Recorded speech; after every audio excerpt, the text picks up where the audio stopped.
उसने कर्ण की छाती को छेद दिया और योद्धा पीछे हट गया। उसकी दृष्टि दर्द से छिपी हुई थी। होश में आने के बाद वह एक भयंकर पीड़ा महसूस कर रहा था और अपनी गरिमा और गर्व को पीछे छोड़कर युद्ध के मैदान से भाग गया। शक्तिशाली कार योद्धा अर्जुन विजयी हुआ, लेकिन किस कीमत पर? जैसे युद्ध छिड़ता गया, अर्जुन नामक पराक्रमी योद्धा ने विराट के पुत्र उत्तर को संबोधित किया, मुझे उस विभाजन की ओर ले जाएं जहां एक सुनहरे पामीरा का यंत्र दिखाई देता है। उसने कहा। उसकी आवाज युद्ध के शोर के ऊपर ले जाती है। वहां हमारे दादा शांतनु का पुत्र एक दिव्य की तरह मेरे साथ मुठभेड़ की प्रतीक्षा कर रहा है। उत्तर ने कारों और घोड़ों और हाथियों से भरे शक्तिशाली दल को देखा और उसका दिल उसके भीतर डूब गया। तीरों से बुरी तरह विदीर्ण उसने कहा, हे नायक, मैं अब आपके उत्कृष्ट घोड़ों का मार्गदर्शन करने में सक्षम नहीं हूं। मेरी आत्माएं झुक जाती हैं और मेरा मन बहुत हैरान हो जाता है। उसने उनके चारों ओर की अराजकता का वर्णन किया। बाढ़ की फड़फड़ाहट, शंख की गर्जना, योद्धाओं द्वारा की गई लियोनाइन गर्जना और हाथियों की चिल्लाहट। अर्जुन ने उसे आश्वस्त किया, डरो मत, अपने आप को आश्वस्त करो। युद्ध के मैदान में हे मनुष्यों के बीच दैल आपने भी अद्भुत कारनामे किए हैं। उसने उत्तर को याद दिलाया कि वह मत्स्यों के प्रसिद्ध वंश में पैदा हुआ राजकुमार था और अपने दुश्मनों को दंडित करने में उसे निराश महसूस करना उचित नहीं था। इसलिए हे राजकुमार, मेरी कार पर तैनात अपना सारा धैर्य जमा करें और मेरे घोड़ों की बागडोर संभालें। उसने कहाने दृढ़ संकल्प के साथ अर्जुन ने उत्तर से उन्हें भीष्म के विभाजन की ओर ले जाने का आग्रह किया। उसने युद्ध में भीष्म की धनुष डोर को काटने और कौरवों पर दिव्य हथियारों की बौछार करने की कसम खाई। कौरव आज मेरे गांडीव की सोने से सजी पीठ को देखेंगे, उसने घोषणा की, और दुश्मन इकट्ठा होकर विवाद करेगा, यह कहते हुए कि वह किस हाथ से दाहिने या बाएं गोली मारता है। जैसे ही वे भीष्म के विभाजन के करीब पहुंचे, अर्जुन ने अपने चारों ओर तीरों का जाल बुनना शुरू कर दिया।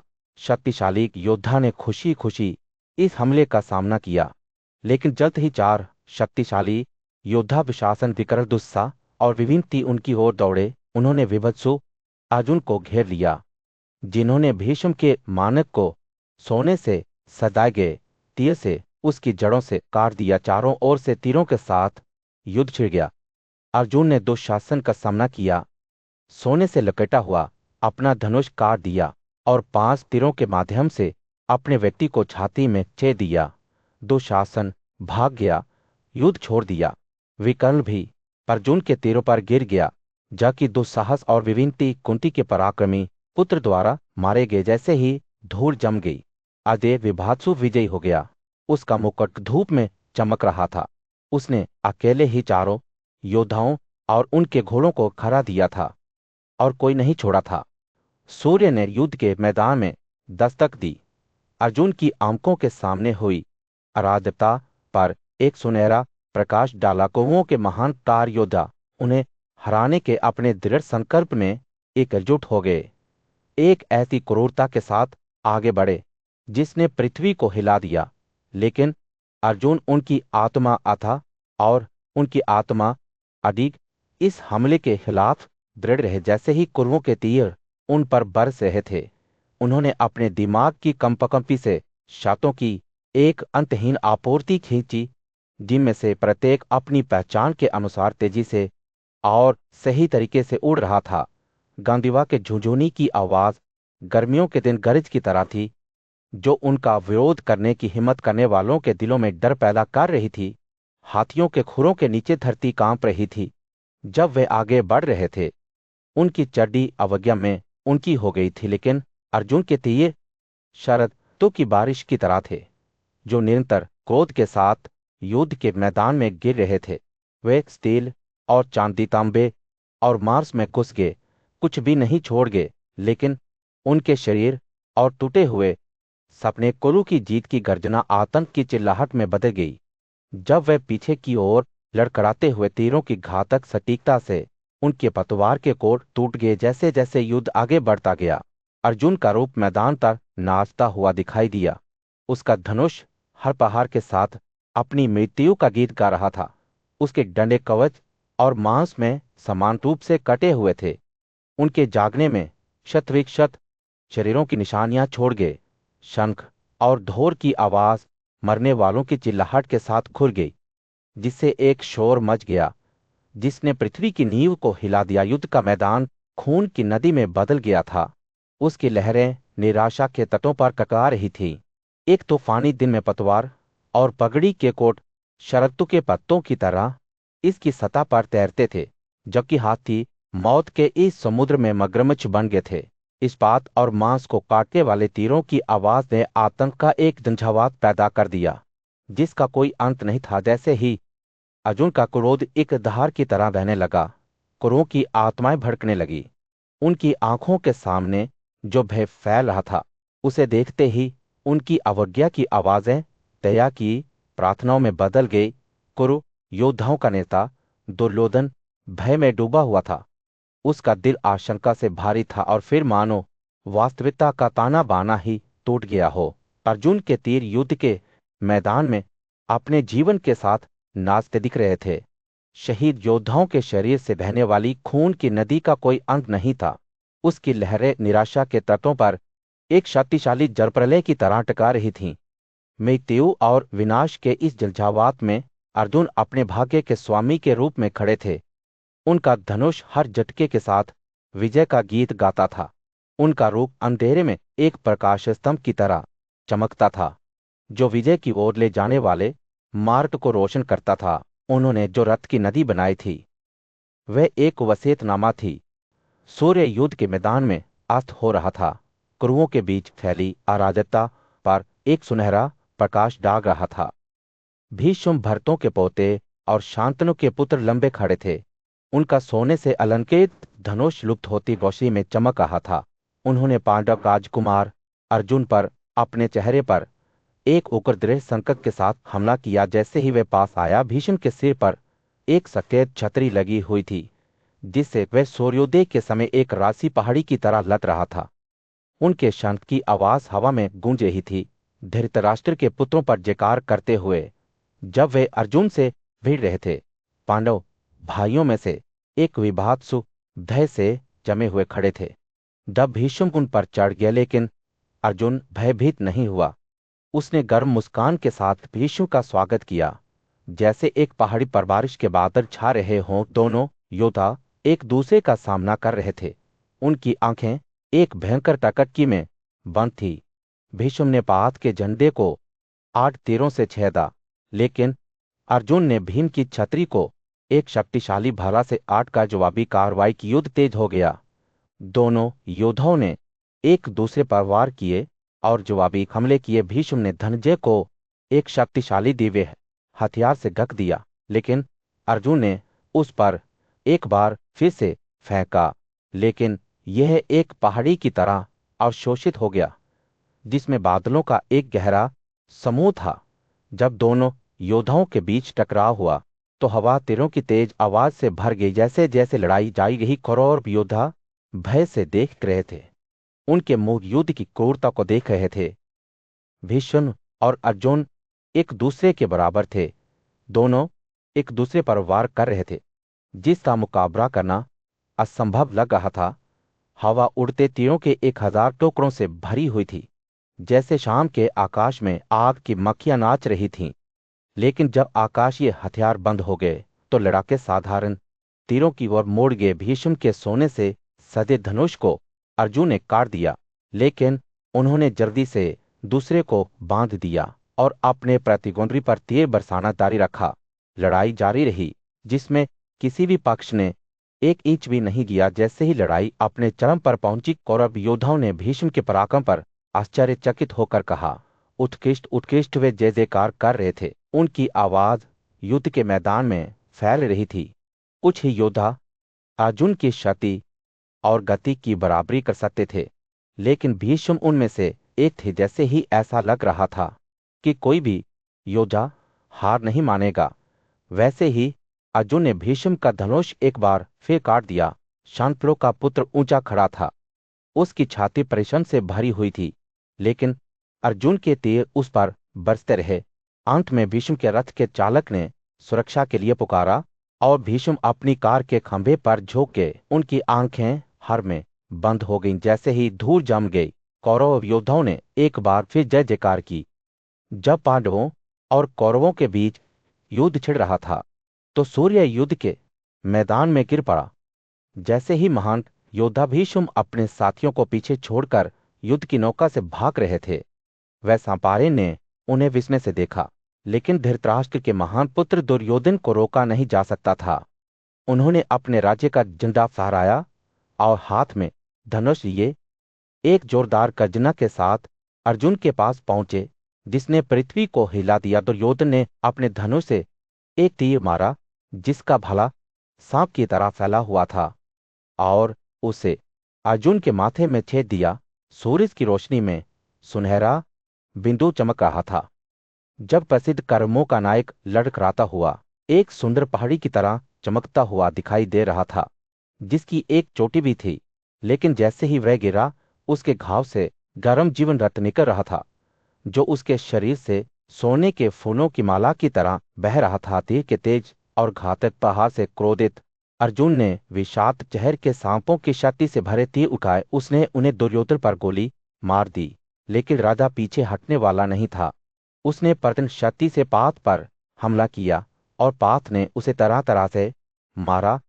दोनों योद्धा आपस में भिड़ गए, उनके धनुष गाते हुए एक दूसरे पर प्रहार करने लगे। जैसे जैसे लड़ाई बढ़ती गई, एक नया प्रतिद्वंद्वी मैदान में उतर आया।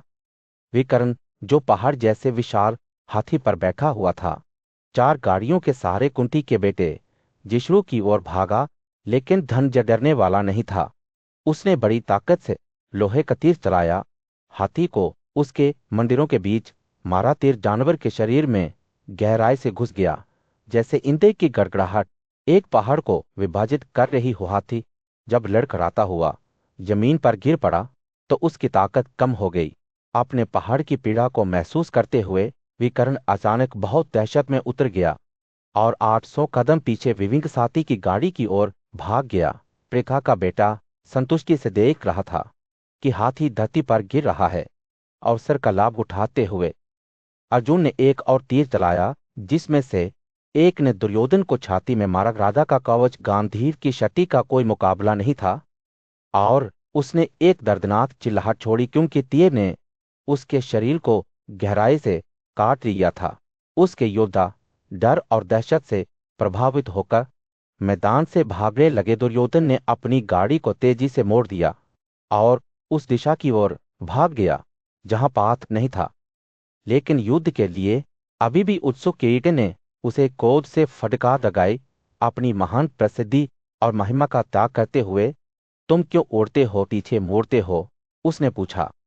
अब वे तुड़ियां क्यों नहीं बजाई जा रही हैं, जैसे कि जब तुम अपने राज्य से निकले थे? देखो, मैं हूं। सूर्य ने युद्ध के मैदान में दस्तक दी। जब धृतराष्ट्र का पुत्र दुर्योधन लड़ाई से वापस लौट आया, उसके घाव अभी भी ताजे थे। जो लोग उसे पीछे हटते देख रहे थे, उनकी निंदा से वह कांप रहा था, जैसे हाथी एक होक से चुभ रहा हो। वह गुस्से और हताशा से कांप रहा था। कर्ण पुरुषों में से वह नायक दुर्योधन को शांत करने की कोशिश करते हुए शांत करने वाले शब्दों के साथ उसके पास गया, लेकिन कर्ण के प्रयास भी राजा के क्रोध को शांत नहीं कर सके। जैसे ही दुर्योधन पीछे मुड़ा, शांतनु का पुत्र शक्तिशाली सशस्त्र भीष्म अपने भतीजे को पाथ के क्रोध से बचाने के लिए आगे बढ़ा। द्रोण और कृपा, विविक्ति, दुशासन और अन्य लोग तेजी से उनके पीछे चले। एक फूलते हुए समुद्र की तरह अर्जुन की ओर बढ़े। योद्धा राजकुमार प्रेथा के पुत्र धनंजय ने हाथ में दिए हथियारों के साथ उन पर हमला किया। उनका धनुष गांधीव इसका मधुर गीत गा रहा था। कुओं ने अर्जुन को चारों ओर से घेर लिया, पहाड़ पर भारी बारिश की तरह उन पर तीर बरसाते हुए, लेकिन वह गांधीव का रक्षक पीछे हटने वाला नहीं था। उसने एक और अप्रतिरोध्य हथियार सम्मोहन बनाया, जो स्वयं इंद्र से प्राप्त किया गया था, और इसका उपयोग अपनी इंद्रियों को भ्रमित करने के लिए किया। जैसे ही कुरु स्तब्ध होकर खड़े हुए, अर्जुन ने अपने देवदत्त शंख को बलपूर्वक फूंका। मुख्य दिशाओं को और पूरी पृथ्वी को अपनी तेज आवाज से भर दिया। शंख की आवाज ऐसी थी जैसे उन्होंने पहले कभी कुछ नहीं सुना था, मानो स्वयं देवता ही बोल रहे हुड्रोर कृपा। और विविंग साथी सहित कुरु नायक अपने हाथों से धनुष गिराते हुए स्थिर खड़े रहे। तब अर्जुन ने मत्स्य के पुत्र उत्तर को निर्देश दिया कि वे कुरु के वस्त्रों को ले आए, जबकि वे असंवेदनशील रहे। जैसे ही उत्तर ने अपना काम पूरा किया, अर्जुन सोने के कवच के साथ अपने 4 सफेद घोड़ों पर सवार हो गया और युद्ध के निशान वाले क्षेत्र को पीछे छोड़ते हुए दूर चला गया। भीष्म हालांकि इतनी आसानी से विचलित नहीं हुए। उन्होंने अर्जुन को तीरों से मारा और यहाँ तक कि उन्हें 10 डंडों से छेदने में भी कामयाब रहे। लेकिन यह तब था जब दुर्योधन को जवाबी हमला करने का अवसर मिला। उसने भीष्म से अर्जुन को इस तरह से पीड़ित करने के लिए कहा कि योद्धा राजकुमार बच ना जाए। हालांकि भीष्म के शब्द ज्ञान से भरे हुए थे, उन्होंने दुर्योधन को अपनी बेहोशी और इस तथ्य की याद दिलाई कि बात 3 दुनिया के लिए अपने सिद्धांतों को त्यागने वाले नहीं थे। भीष्म के शब्दों से प्रेरित होकर दुर्योधन ने अब युद्ध की तलाश नहीं की। उसने एक गहरी सांस ली और चुप हो गया। अपनी दादी की सलाह पर विचार कर रहा था। दूसरे कुरुओं ने भी उनका अनुसरण किया और अपने घर लौटने का फैसला किया। महान युद्ध के बाद अर्जुन एक बैल की तरह आंखों वाला शक्तिशाली योद्धा पराजित कुरु सेना पर विजयी हुआ। जैसे ही वह जुलूस को विराट की ओर वापस ले जा रहा था, धृतराष्ट्र का वंश, जो अभी भी अपनी हार से परेशान था, धीरे धीरे कदम और बिखरे हुए बालों के साथ जंगल से बाहर निकला। उनके दिल डर से भारी थे और वे अर्जुन के सामने झुक गए, उन्हें अपने स्वामी के रूप में स्वीकार करते हुए। अर्जुन का दयालु हृदय उनकी दुर्दशा से प्रभावित हुआ और उन्होंने उन्हें आश्वस्त किया कि उनके पास डरने का कोई कारण नहीं है। आपका स्वागत है, आप धन्य हैं।